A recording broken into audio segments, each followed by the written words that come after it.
हाय रायजो राजा नोंथांमोननि सिगाङाव आं दिनै मोनसे गोदान भिडिअ गोदान फर्मुला खिन्थानो नागिरदों। आंनि बे भिडिअआव नोंथांमोना मोजां नायना लाबानो जाबाय। मोजां जाहाथे भिडिअखौ दानस' दुनसा खालामनानै दानाय। बेयो जोबोद गोनांथार रायजोफोर आजिखालि। बेनो जाहैबाय जब कार्डनि सोमोन्दै आं नोंथांमोननो मोनसे गोनां खोथा बेयाव फोरमायनो नागिरदों। जाय बिथांमोना जब कार्ड दं बेखौ नोंथांमोना मोजां नायना ला। जब कार्डजों लोगोसे गासै आइडि नाम्बार, गासै प्रुफ, भटार आइडि जेरै फैया दालाय बेबायदि आं नोंथांमोननि सिगाङाव खोथानो नागिरदों। नोंथांमोना नुगोन आइडि कार्डजों लोगोसे गासिबो बेयावनो डिटेल्स फट'जों लोगोसे। बेनिखायनो नोंथांमोना दाना नायदो, आं दाना खिन्थानि स्टार्ट। बेनिखायनो नोंथांमोना गुगोलाव लां, डाइरेक्ट गुगोलाव टाइप खालामना हो। गुगोलाव फैबाय, गुगोलाव टाइप खालामना होबानो जाबाय। नैबेयाव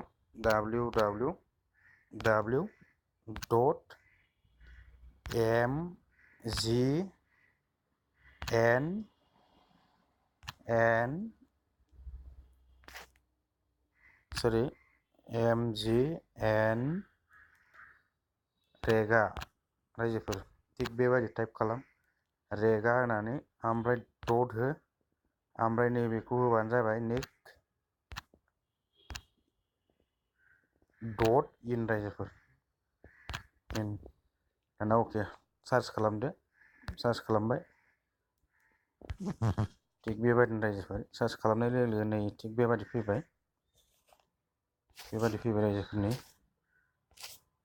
नोंथांमोना नायना ला मोजां।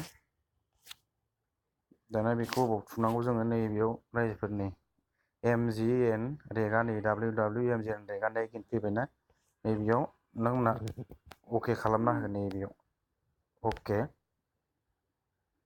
बेखौ अके होबाय। ओमफ्राय दाना अके होनाय लोगो लोगो थिग नै बेबायदि फैबाय रायजोफोर। नोंथांमोना मोजाङै नाय, बेखौ मोजां नायना ला, सोलोंना ला। नै दाना बिदि फैबाय नालाय बेखौ मायाव अके खालामनांगौ जाखो, नै बेयाव अके खालामना होबानो जाबाय। नैबेयाव रायजोफोरनि सावगारि गोनाङाव नैबे मानसिनि सावगारि दंना, बेयाव अके खालामना हो। अके होबाय आं। दाना थिग बेबायदि अके होनाय लोगो लोगो रायजोफोर नै दाना बेबायदि फैलायबाय। बेयाव गोबां बायदिसिना दं इयाव रायजोफोर। जेरावबो नोंसोर अके दा खालाम, आं नोंथांमोननो खोन्थागोन। मोजां नायना ला। नै थिग बेबायदि फैबाय। इयाव गासैबो डिटेल्स रिपर्ट बेयाव दंजोबो। बेयाव नायबानो मोनगोन, लासैनो मोनजोबगोन। नोंथांमोनाबो नायनो हागोन। दा थिग बेनिखायनो बेखौ मायाव अके खालामनांगौ आं खिन्थागासिनो नोंसोरनो। नोंथांमोना नैयाव अके खालामना होबानो जाबाय। नै बेयाव पन्सायत जिपि ZP रायजोफोर नैयाव पन्सायत जिपि PS ZP बेयाव अके खालामना हो रायजोफोर। अके खालामबाय। थिग बेबायदि अके खालामना हो रायजोफोर। ओमफ्राय दाना बेयाव अके खालामनाय लोगो लोगो रायजोफोर नै बेयाव फैबावलायबाय। थिग बेबायदि नै बेयाव मोनथाम दं, 3 लाइन ग्राम पन्सायत, पन्सायत साबमिट ब्लक बायदिसिना बेबादिनो। ओमफ्राय दा बेखौ जेराव नोंसोर अके होनाङा, नैबे 1 नाम्बाराव थु रायजोफोर। नैबेयाव ग्राम पन्सायतआव अके होबाय। अके होनाय लोगो लोगो दाना नै रायजोफोर थिग बेबायदि फैलायबाय। नोंथांमोना मोजां नायना ला, जाहाथे बयबो नायना लानो रोंगोन। थिग बेबायदिनो नैबे जाहैबाय डाटा एन्ट्रि रेजिस्टार वार्ड। इयाव दा थु, नैबे सेकेन्ड नाम्बाराव थु रायजोफोर। सेकेन्डआव 2 नम्बराव नै जेनेरेल रिपर्टआव थु। आंबो अके खालामसै जेनेरेल रिपर्टआव। अके थिग दाना जेनेरेल रिपर्टआव अके होनाय लोगो रायजोफोर नै नुबायना बेबायदि फैबाय। दाना नै बेबायदि फैबाय। जोंना दाना बेयाव गावबा गाव स्टेटखौहाय सेलेक्ट खालामनो खोथादों रायजोफोर। गावबागाव स्टेट, जोंना स्टेटआ बबाव थाखोथाय, जोंनाथ' आसाम नालाय। दा बेनिखायनो आं आसामखौ सेलेक्ट खालामगोन। आसामा बबाव थाखो, नै रायजोफोर आन्ध्र प्रदेशनि गाहायाव दं आसाम, बेखौ आं अके होबाय। आसामखौ अके नुबाय रायजोफोर। आसामखौ थिग बेबायदि अके होनाय लोगो आरो नैबायदि फैबावबाय।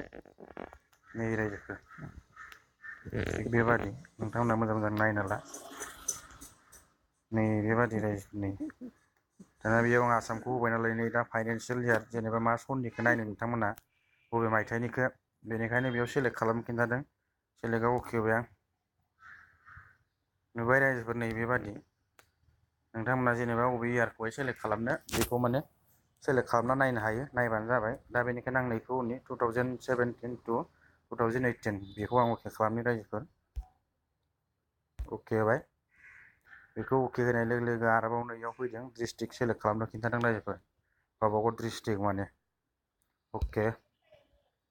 डिस्ट्रिक्टआव अके खालामनो होनाय लोगो लोगो बिदि फैलायबाय रायजोफोर। बेयाव गोबां डिस्ट्रिक्ट दं। दा बेनिखायनो जोंनिया माने बाक्सा डिस्ट्रिक्ट गोलैयो रायजोफोर। बेनिखायनो आं बाक्साखौ थुगोन। नैबे 1 नम्बराव दं बेखौ आं अके खालामसै। बाक्साखौ अके होबाय। अके। बाक्साखौ अके होखांनायनि उनाव रायजोफोरनि आरो मोनसे फैलायबाय बेयाव माने ब्लक।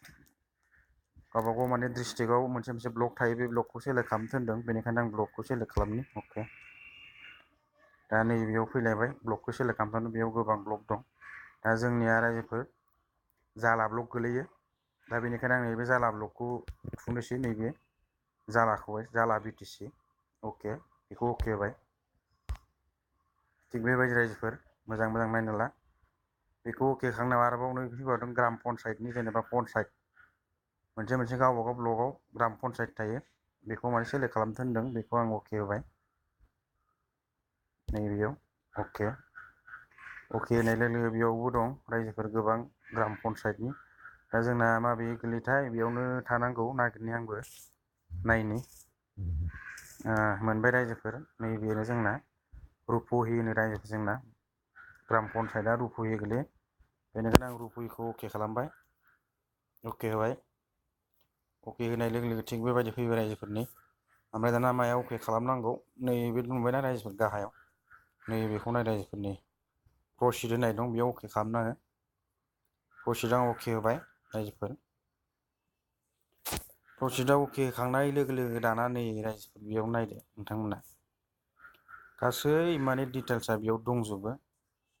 नोंथांमोना बेयाव मोनसे मोनसे बेफोरावबो नायनानै सेलेक्ट खालामनो हागोन। माखौ नायनो गोसो जेनेबा नै थिग बेबादि रायजोफोर। जब कार्ड माने बेयाव गोदान रेजिस्टारबो खालामनो हागोन, गोदान जयनिंबो खालामनो हागोन।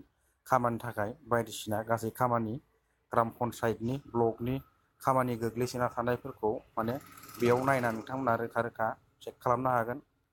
चेकिं खालामनो हागोन। बोजों मा फैदों मा फैयाखै बेयाव नायबानो नुगोन। दा बेनिखायनो आंनो बेफोरखौ नाङा। आं नोंथांमोननि सिगाङाव माने जब कार्डसो सोरनाव फैसा हाबदों फैसा हाबाखै, बेसेबां फैसा दं, मा दिनाव खामानि मावनाय, खामानिया बेसेबां एटेन्ड दं, बेफोरखौ आं माने नोंथांमोननोसो फोरमायनो सानदों। दा बेनि थाखायनो नोंथांमोननो आं खिन्थागोन। आइडिजों लोगोसे एड्रेसजों लोगोसे आइडि नाम्बार, जब कार्ड नाम्बार, फटकजों लोगोसे गासिबो भटार आइडिया जेरै फैयो बेबादि नोंथांमोना बेयाव नुगोन गासै डिटेल्स माने कार्डआव नायजोबबा नुजोबनो मोनगोन। दा बेनिखायनो आं नैयाव बासिनोसै रायजोफोर। नैबेयाव अनेक दं रायजोफोर थिग बेबादिनो अनेक बुरजा दं बेयाव। दा बेनिखायनो आंनो बेफोरखौ नाङा। नोंथांमोना आं दा नैखौसो खिन्थानो नागिरदों। बबेयाव थाखोथाय नागिरनि आङो। नै जब कार्ड रेजिस्ट्रेसन बेखौ लानानै बबे मोनसेयाव जागोन। 1 2 3 4 5 1 2 3 4 5 नैबे 5 नाम्बारावथ' रायजोफोर नुबायना। 5 नाम्बाराव अके खालामना हो। नैबेयाव जब कार्ड इमप्लय रेजिस्टाराव 5 नाम्बाराव रायजोफोर आं बेयाव अके होबाय। थिग बेबादि दाना नै रायजोफोर फैजोबलायबायना। नै नै नै नै थिग बेबादि रायजोफोर गासिबो डिटेल्स बिदियाव मोनगोन फैजोब्बाय नै। रायजोफ्रा मोजां मोजां नायना ला। थिग बेबादिनो नैयाव आइडिजों लोगोसे मानसिनि नामबो दं। नै आइडिजों लोगोसे मानसिनि नाम दं। बेयाव मानसिनि नाम थिखोना दोननाय जादों उनाव। नैबे जाहैबाय आइडि नाम्बार रायजोफोरनि बे आइडि। ओमफ्राय नै जाहैबाय जाय बेलेग बिथांमोननिया जब कार्डआव नाम दं। नै बिसोर नामानो रायजोफोर थिग बेबायदि गोबां दं इयाव। रोजा रोजा मानसिनि नाम दं रायजोफोरनि नायना नायख'नो हाया। थिग बेबादिनो आरो बेयाव ओमफ्राय गामि दं। गावबागाव गामिखौहाय माने सेलेक्ट खालामनानै बेयाव नोंथांमोना नायनो हागोन मा गामि गोलैयो। बिदिनो आं दा बेनिखायनो माखौ नायनो आं सासे मानसिनि माने नायना नोंथांमोननि सिगाङाव खिन्थानो नागिरदों। भटार आइडि जेरै माने बेजों प्रुफजों लोगोसे मानसि फट'जों लोगोसे सावगारिजों लोगोसे नुगोन नोंथांमोना नायनि आङो। नैबेयाव होदों आइडिया अके खालामनांगौ बेखौ रायजोफोर। दा बेनिखायनो आङो बेखौहाय नै सोरबा अरुप गोरा गयारिनो बिथाङा अरुप गोरा गयारि होनदों। माने बिथांखौ आं माने अके खालामनायनि बिथाङाबा सोर जाखो मानसिजों लोगोसे फैगोन ना फैया आइडिजों फट'जों। नै रायजोफोर नुबाय दाना ओंखारबायना नै थिग बेबादि रायजोफोर नायलाय नुबाय नै बिदिनो फैगोन रायजोफोर नोंथांमोनाबो गाव गावनि माने आइडिखौहाय जुदि गोसोआव दंबा चेक खालामनो हायो आरो नागिरनो हायो आइडि नांलाया बेबादिनो आं जेरै नायदों बिदिनो नुगोन नै बेयाव गासै एड्रेस दंजोबो दिटेल्स गासिबो नै रायजोफोर बेबायदि नुबाय बिदिनो नोंथांमोना मोजां मोजां नायना ला सोलोंना ला थिग बेबादिनो ओमफ्राय नैयाव दं जाहैबाय गासैबो डिटेल्सआ बेयाव मोनजोबगोन बिथांनिखौ नै बेसे मावदों बेसे मावाखै जेनेबा नै गासिबो बे डिटेल्स रायजोफोर नै थिग बेबादिनो बिथाङा गोबाङैनो मावदो जानांगौ बिराद गोलाव दं माथो बिथांनिया बेजों लोगोसे फैसा हाबनाय हाबै एमाउन्ट टटेल नैबे नुबायना रायजोफोर टटेल एमाउन्ट अफ वार्क नैयाव होदों माने बिदि नायनो हागोन नुबाय रायजोफोर थिग बेबादिनो नोंथांमोनहाबो मोजाङै मोजां नायना सोलोंना ला बेबादिनो गासिबो नुजोबगोन रायजोफोर नोंथांमोनहा नायनो बावनाङा जब कार्ड दंबाथाय न'खराव सोरनाबा माने जब कार्ड बेबादिनो जागासिनो गालाय गुजाय जादों गलमाल जादों बेखौहाय माने बिदि नायना चेक खालामनो हायो नोंथांमोना माने बावनाङा रायजोफोर नोंथांमोनहाबो थिग बेबादिनो नाय नोंथांमोना जुदि आंनि चेनेलखौ मोजां मोनदोंबाथाय साबसक्राइब खालाम लाइक खालाम शेयार खालाम बावनाङा साबसक्राइब खालाम आंनि चेनेल नामा जाहैबाय बारहुंखा बड' टिभि रायजोफोर खुलुमबाय।